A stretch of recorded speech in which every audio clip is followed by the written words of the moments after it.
मुझे नहीं लगता भाई इसको निश्चित रूप से कोई मेरा पक्षपात भी समझ सकता है। सुनने वाला सोचेगा कि मैं अपने आचार्य का यश गा रहा हूँ, पर मैं व्यासपीठ पर बैठा हूँ और ये स्थान न तो पक्षपात के लिए है, न कुछ खंडन मंडन करने के लिए है, पर एक गुरु को ऐसी विनम्रता से विभूषित शायद इस संसार ने पहले नहीं देखा, शायद पहले कभी न देखा हो, और शायद फिर संसार कभी न देखे।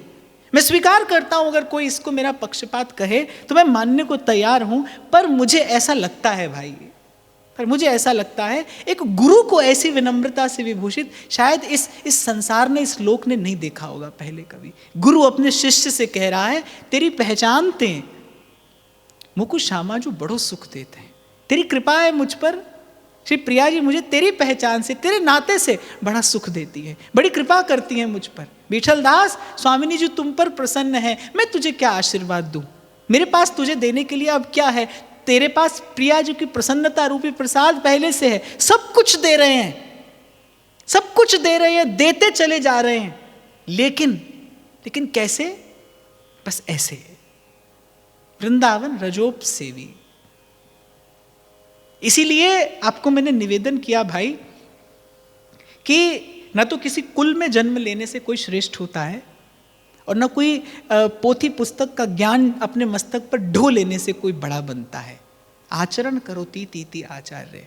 श्री महाप्रभु के जीवन की सबसे बड़ी विलक्षणता और विशेषता यही है कि एक प्रेमी का, एक रसोपासक का कैसा जीवन होना चाहिए, महाप्रभु उपदेश करके नहीं, जी कर बताते हैं। उपदेश करने के नाम पर तो महाप्रभु ने क्या कहा है, महाप्रभु का उपदेश भी कैसा है कि ताते भैया मेरी सौ कृष्ण गुण संचू। अरे गुरु तो बड़े कठोर शब्दों में आज्ञा देते भी सुने जाते हैं, और कभी कभी शिष्य केवल अपराध के भय से उस आज्ञा का पालन करते हैं। बस कभी कभी होता है गुरु कठोर होता है, बड़े कठोर शब्दों में आज्ञा देता है, और शिष्य भी केवल आज्ञा का पालन इसलिए करता है कि कहीं अपराध ना हो जाए। लेकिन इस संबंध में, ऐसी भाव भावना में कहीं प्रेम और प्रीति का अभाव रहता है। पर महाप्रभु कैसे हैं, कह रहे अरे ताते भैया मेरी सौ, जैसे हाथ में हाथ लेकर किसी आत्मीय को कहते हो, अरे भाई तुझे मेरी सौगंध है, कृष्ण गुण संजू। मानुष को तन पाए भजो ब्रजनाथ को।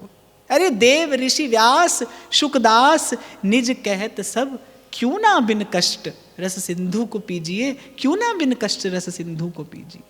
इसीलिए मैंने आपको आरंभ में बड़ी विनम्रता पूर्वक निवेदन किया, भाई बड़भाग है हमारा, परम सौभाग्य हमारा कि हमें देखने को मिल गए हैं महाप्रभु। अभी आपको मुझे देखने को मिले हैं, कुछ ऐसा करना भाई, प्रयास करना, हारना नहीं, कि आज जो हमें देखने को मिला है उससे हम एक बार मिलकर भी देखें। इस जीवन में कभी आप और मैं भी कृपा का ये उत्सव मना सकें, कह सकें कि हाँ हमें महाप्रभु मिले, जिन्होंने हमें प्यार करना सिखाया, हमें महाप्रभु मिले।